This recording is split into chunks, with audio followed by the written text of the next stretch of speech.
sana yung pag-ikot natin sa buong Pilipinas gives me a chance to, pag nakasama ng Alyansa, to introduce myself to our countrymen and ipakita yung mga programa at plataforma natin. So, sana po magtuloy-tuloy yung tiwala at suporta ng ating mga kababayan. And meeting a lot of people. Your message is? For everyone. Syempre tinututukan natin ang pabahay at ang paglilika ng trabaho in any sector that gives jobs ay susuportahan natin. And of course, nakikita naman natin na marami na po tayong mga batas. Pero nakikita natin na times are changing.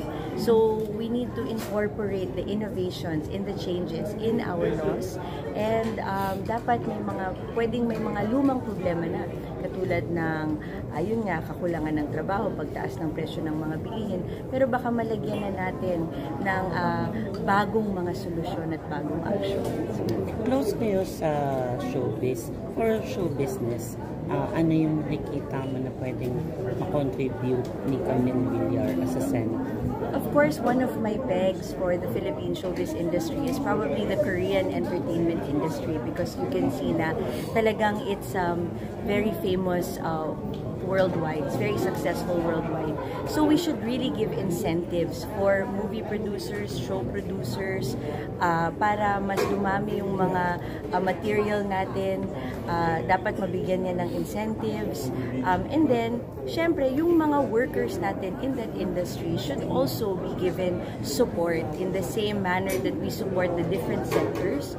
There should also be livelihood support, financial support that should be given to the people working in the media and entertainment industry. So that could be anywhere from actors to cameramen, everyone who comprises the industry. Paano po yung incentives specifically? Paano yun? So we can, there's a lot of livelihood assistance and grants that we give to officers. There are programs for that. So we should probably make it regular. Diba? Yeah, kami, ang dami sa showbiz na talagang supportado ka. Ito sila Peachy, sila Rob Tupani, Mariel, even sila Rupa, yung mga kaibigan mo. Yes, we are very happy about that. I'm very flattered.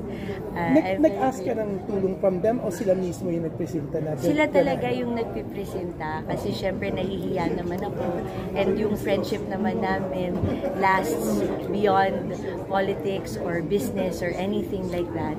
So, but they have been very supportive and in that sense, I feel very blessed. Ang sarap sa feeling yung nandyan sila para sa yes, nakakataba ng puso and nakakabigay rin ng lakas ng loob.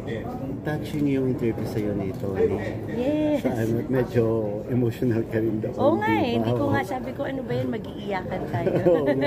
Pero ang ganda kasi doon, yung isa pa sa mga messages na pinarating doon sa interview, yung support ng family.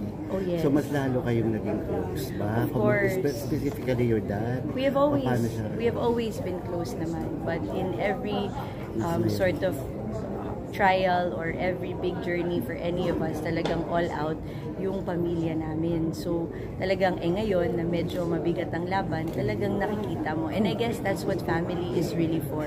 And in the end, sila naman talaga yung pinaka-importante. Pagkatapos ng lahat ng ito, sa kaduluduluhan, baka sila pa rin ang kasama mo.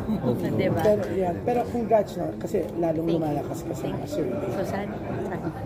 Well, we're working harder. So, there's still a long way to go, but we won't stop and we're working harder. Thank you, guys! Thank you.